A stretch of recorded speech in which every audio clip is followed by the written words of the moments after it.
आ गए मुस्तफा आ गए मुस्तफा आ गए ठंडी ठंडी हवा रहमतों के लिए बन के मौजे करम मुस्तफा आ गए मुस्तफा आ गए आमिना का मुकद्दर सवार गया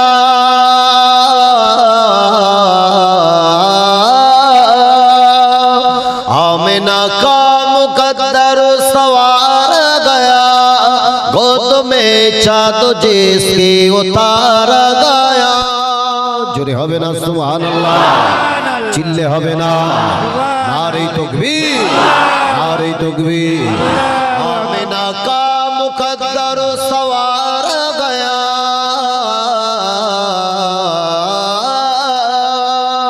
आमिना का मुकद्दर सवार गया गोद में चाँद जिसकी उतारा गया और गिलमा सलामी को झुकने लगे पढ़ के रिज़वान सल्ले अला आ गए मुस्तफा आ गए मुस्तफा आ गए मुस्तफा आ गए ठंडी ठंडी हवा रहमतों के लिए बन के मौजे करम मुस्तफा आ गए मुस्तफा आ गए আল্লাহ নবীর একজন জলিল কদর সাহাবী আল্লাহ নবী সাহাবীদের সঙ্গে রোমান সৈন্যদের একটা যুদ্ধ হলো ওই যুদ্ধেতে আল্লাহ নবীর কিছু সাহাবা ওই যুদ্ধে তারা রোমান সৈন্যদের হাতে বন্দী হলো আল্লাহ নবীর সাহাবীরা যখন বন্দী হয়েছে আরে আল্লাহ নবীর সাহাবী আব্দুল্লাহ বিন হুযায়ফা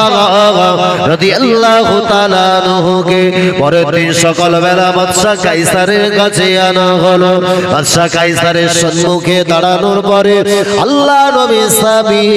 হযরতে আব্দুল্লাহ বিন হুযায়ফাকে বাদশা ডেকে বলে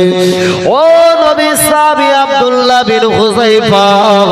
আমি তোমাকে জানিয়ে দিলাম যদি আমাদের হাতে বন্দী দশা থেকে যদি বাঁচতে চাও তাহলে তুমি ইসলাম ধর্ম ছেড়ে দাও কলেমা যদি ছেড়ে দাও তোমাকে জানে বাঁচিয়ে দেওয়া হবে খ্রিস্টান ধর্ম যদি মেনে নাও আমি বাদশাহ তোমার জীবনটাকে তোমার কাছে ফিরিয়ে দিতে পারি আল্লাহ নবী সাহাবী বললেন ওগো বাদশাহ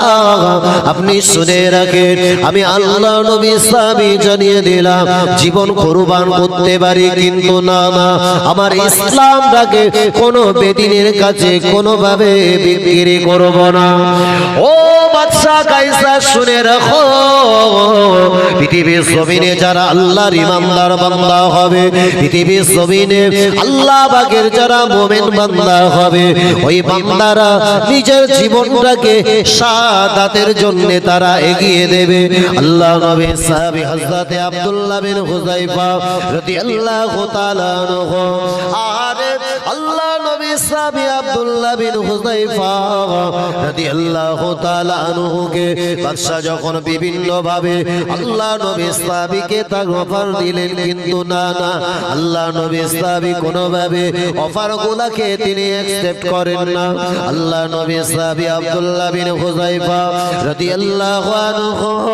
পৃথিবীর জমিনে কেমন ইমানদার আল্লাহ পাকের কেমন মহব্বতের বান্দা বাদশা কাইসার তাকে ডেকে বলে আও আমার নবী সাহাবী একটা বার যদি তুমি কলেমাটা ছেড়ে দাও আল্লাহ পাক আল্লাহ তাআলার ধর্মটাকে যদি তুমি আমাদের পরিবর্তন করে আমাদের খ্রিস্টান ধর্মটাকে মেনে নাও আমি বাদশা তোমাকে জানিয়ে দিলাম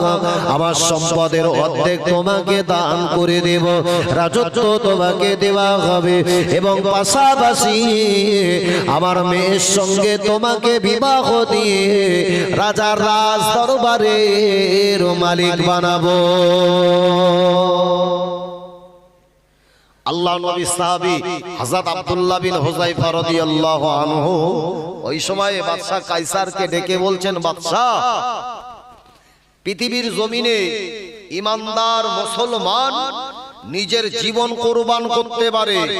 কখনো বাতিলের সঙ্গে নিজে কখনো সেটা সমঝোতা করে না। এটা প্রকৃত ইমানদারের পরিচয়। পৃথিবীর জমিনে যারা ইমানদার হয় ওরা আল্লাহর কোরআনের আনুগত্যতা করে, বিশ্বনবীর হাদিসের প্রাধান্য দেয়। দুনিয়ার জমিনে যিনি আল্লাহর মোমেন বান্দা হয়, মোমেন বান্দা কখনো আল্লাহর আইনের বিরুদ্ধাচরণ করে না। যদিও বর্তমান সময়ে লক্ষ্য করে দেখতে পাওয়া যায় বেশ কিছু মানুষ যারা বলে একেবারে সুদিন লেনদেন না করলে আমার সংসারের অভাব অনাটন দূর হবে না, আর সন্তানদের ভবিষ্যৎ গড়ে তুলবো কি করে। যারা যে সমস্ত অভিভাবকগুলো সুদের লেনদেনটাকে নিজের কাজে লাগিয়ে একটা সন্তানকে লালন পালন করে বড় করে তোলে, যে সুদের লেনদেন বিশ্বনবী মুহাম্মদ সাল্লাল্লাহু আলাইহি ওয়াসাল্লাম সুদের রাস্তায় নো এন্ট্রি বোর্ড লাগিয়েছে, আর বিশ্বনবীর সেই নো এন্ট্রি বোর্ডটাকে যারা ঐক্য করে আল্লাহর হুকুমের বিরুদ্ধাচরণ করে সন্তান পালনের ক্ষেত্রে যদি কেউ সুদের লেনদেন দিয়ে সন্তান বড় করে তোলে, একটাবার বলবেন যদি কোনো সন্তানকে হারামের অর্থ দিয়ে বড় করে তোলা হয়, ছেলেটাকে অথবা মেয়েটাকে উচ্চ শিক্ষিত করা হয়, তাহলে সুদের টাকা বা হারামের অর্থে উপার্জিত হওয়া সন্তান কখনো সেই পিতামাতার একজন উপযুক্ত বাধ্য সন্তান হবে? পৃথিবীর জমিনে হারাম উপার্জনের সন্তান কখনো আল্লাহর হুকুমের আনুগত্যতা করে না। হারাম পথের উপার্জিত অর্থ দিয়ে যদি সন্তান বড় করে তোলা হয়, ওই সন্তান পিতামাতার ভাত দেবে না এবং সন্তান কখনো পিতামাতার বাধ্য হবে না। এটা একদম নিট অ্যান্ড ক্লিন, পরিষ্কার পরিচ্ছন্ন কথা। পৃথিবীর বুকে যারা আল্লাহর রাসূল বিশ্বনবী মুহাম্মদ সাল্লাল্লাহু আলাইহি ওয়াসাল্লামের আল্লাহর নবীর হাদিসটাকে যারা অমান্য করে সুদের লেনদেন করে, প্রিয় ভাইয়েরা একটাবার ভাববেন বিশ্বনবী মুহাম্মদ সাল্লাল্লাহু আলাইহি ওয়াসাল্লামের সাহাবী, যে সাহাবীটার নাম বলছি হযরত আব্দুল্লাহ বিন হুযায়ফা রাদিয়াল্লাহু তাআলা আনহুকে যখন কারারুদ্ধ করা হয়েছে, বাদশা কায়সার নবী সাহাবী আব্দুল্লাহ বিন হুযায়ফাকে বলছে, বাবা তুমি যদি ইসলাম ছেড়ে দিয়ে যদি খ্রিস্টান ধর্ম মানো, আমার সাম্রাজ্যের সিংহাসনে তোমাকে বসিয়ে তোমাকে রাজা বানাবো, তুমি বাদশার মেয়ের সঙ্গে বিবাহ করতে পারবে, পাশাপাশি আমার রাজত্বের অর্ধেকের মালিক তুমি হতে পারবে। আল্লাহর নবী সাহাবী হযরত আব্দুল্লাহ বিন হুযায়ফা রাদিয়াল্লাহু আনহু বলছেন, আমার সম্পদের বিন্দুমাত্র কোনো লোভ লালসা নাই, আপনার মেয়ের সঙ্গে বিবাহ করা তো দূরের কথা, জীবন দিতে পারি তথাপিও কলেমা ছাড়তে রাজি না। জোরে বলবেন না সুবহানাল্লাহ। এটা হলো ঈমানদার, এটা হলো একজন খাঁটি ঈমানদারের পরিচয়। আবার মুসলমানের ভাইজানেরা, জওয়ানেরা, যুবকেরা, ওগো মুরব্বিয়ান গণেরা, আল্লাহ নবী সাহাবে হযরত আব্দুল্লাহ বিন হুযায়ফা রাদিয়াল্লাহু তাআলা আনহু আল্লাহ বাগের বান্দা, এতটা আল্লাহ বাগের ইসলামের প্রতি তার মন টানটা পরিপূর্ণভাবে ঝুঁকে গেছে। বাদশা কায়সার তাকে অভাব অনাটনের কথা, সর্বোপরি বিভিন্ন লোভ লালসার কথা দিয়ে কথা বলবার পরে আল্লাহ নবী সাহাবী কোনোভাবে সেই রকম কোন লোভ লালসাতে তিনি আকৃষ্ট হন না। এক পর্যায়ে আল্লাহ নবী সাহাবীকে বলা হলো, ওগো আব্দুল্লাহ বিন হুযায়ফা, যদি কলেমা না ছেড়ে দাও তাহলে তোমাকে এই মুহূর্তে প্রাণে মেরে ফেলা হবে। আল্লাহ নবী সাহাবী বলে, জীবন কুরবান করব, জীবনটাকে আল্লাহর জন্য সঁপে দেব। আমার মনে প্রাণে বিশ্বাস, পৃথিবীর জমিনে যদি বান্দা শহীদ হয়, ওই বান্দা বান্দির জন্য আল্লাহ পাক জান্নাতে দরজাটা খুলে দেয়। জোরে বলুন সুবহানাল্লাহ। ও আল্লাহ পাকের বান্দারা, আল্লাহ নবী সাহাবী হযরত আব্দুল্লাহ বিন হুযায়ফা রাদিয়াল্লাহু তাআলা আনহু সর্বোপরি লক্ষ্য করে দেখা যায় বাদশা তাকে কষ্ট দেওয়ার জন্য আল্লাহ নবী সাহাবী পাটাকে বেঁধেছে। বাবাজি ওই পাটাকে বেঁধে আর উপরের দিকে একটা জায়গাতে টাঙিয়ে নবী সাহাবীর পাটাকে যখন উপরে টাঙিয়ে মাথাটাকে জমিনের দিকে ঝুঁকিয়ে দেওয়া হলো। আল্লাহ নবী সাহাবীর চোখ দ্বারা টপ টপ টপ টপ করে পানি গড়িয়ে যায়। এত কান্না কাঁদে, চোখ দ্বারা টপ টপ করে পানি গোলা গড়িয়ে গড়িয়ে জমিনটা যেন কাদা হয়ে যায়। আল্লাহ নবী সাহাবী হযরতে আব্দুল্লাহ রাদিয়াল্লাহু তাআলা আনহু ওই সবাই লক্ষ্য করে দেখতে পাওয়া যায় বাবাজি আব্দুল্লাহ বিন হুযায়ফার সম্মুখে আল্লাহ নবীর অপর একজন সাহাবীকে উত্তপ্ত একটা কড়ার উপরে তাকে ফেলে দেওয়া হলো। ওই কড়ার উপরে পড়ে নবী সাহাবী এত পরিমাণে জ্বালা যন্ত্রণায় কষ্ট করতে করতে ইন্তেকাল বরণ করে মারা গেল। ও আল্লাহ পাকের বান্দারা, হযরত আব্দুল্লাহ বিন হুযায়ফা রাদিয়াল্লাহু আনহু কে বলা হলো, ওগো নবী সাহাবী শুনে রাখো, এখনো তোমাকে সময় দেওয়া হচ্ছে। যদি ইসলামটা ছেড়ে দাও, কলেমাটা যদি ছেড়ে দাও, খ্রিস্টান ধর্মটা যদি মেনে নাও, তাহলে তোমাকে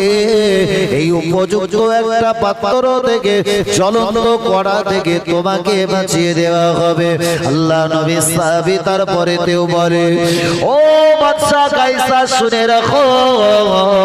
আমাকে যদি উত্তপ্ত কড়ার উপরে ফেলে দেওয়া হয়, তথাপিতে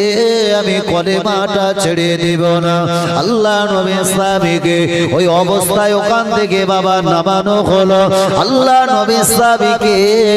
এবার জমিনের উপরে দাঁড় করিয়ে বাদশা কায়সার তাকে ডেকে বলে, ওগো নবী সাহাবী শুনে নাও, একটা বার যদি আমার জীবনের শেষ দাবিটা যদি তুমি মানতে পারো, তাহলে তোমাকে ছেড়ে দেওয়া হবে, প্রাণে বাঁচিয়ে দেওয়া হবে। আল্লাহ নবী সাহাবীকে বলা হলো, ওগো আব্দুল্লাহ বিন হুযায়ফা, তুমি কি বাদশার কপালে এসে একটা চুমা দিতে পারবে? আল্লাহ নবী সাহাবী বললেন, ওগো বাদশা শুনে রাখেন, আমি আপনার কপালে চুমা দিতে পারি, তবে শর্ত হলো আমাকে একা ছেড়ে দিলে হবে না, আমাকে একা ছেড়ে দিলে হবে না। আল্লাহ নবী যত সাহাবীকে আপনারা বন্দী করেছেন, সমস্ত সাহাবীকে গুলো ছেড়ে দিলে আমি আব্দুল্লাহ বিন হুযায়ফা আমি আপনার কপালেতে গিয়ে চুমা দিতে পারি। আল্লাহ নবী সাহাবীকে বলা হলো, ঠিক আছে, তাহলে তুমি বাদশার কপালে গিয়ে একটা বার চুমা দাও। আল্লাহ নবী সাহাবা হযরত আব্দুল্লাহ বিন হুযায়ফা রাদিয়াল্লাহু তাআলা আনহু কদমটা বাড়িয়ে বাড়িয়ে বাড়িয়ে বাড়িয়ে বাদশার নিকটে চলে গিয়ে কপালে গিয়ে একটা চুমা দিল। ওই কপালে চুমা দেওয়া পরে নবী সাহাবীকে ছেড়ে দেওয়া হলো। আল্লাহ নবীর সমস্ত সাহাবীকে ছেড়ে দেওয়া হলো। বাবাজি আল্লাহ নবী বিশ্ব নবী সাহাবী হযরত আব্দুল্লাহ বিন হুযায়ফা রাদিয়াল্লাহু তাআলা আনহু ওই সময় তাদেরকে নিয়ে হযরত ওমর ইবনে খাত্তাব রাদিয়াল্লাহু আনহুর নিকটে চলে গেল। বাবাজি কিতাব সাক্ষ্য দেয়, আল্লাহ নবী সাহাবী হযরত ওমর ইবনে খাত্তাব রাদিয়াল্লাহু আনহু বললেন, ওগো নবী সাহাবীরা, একটা বার তোমরা সবাই মিলে আব্দুল্লাহ বিন হুযায়ফার কপালে গিয়ে চুমা দাও, কেননা এই আব্দুল্লাহ বিন হুযায়ফার ঈমানি পাওয়ারের দ্বারা আমার আল্লাহ পাক তোমাদের জীবনটাকে ফিরিয়ে দিয়েছে। জোরে বলি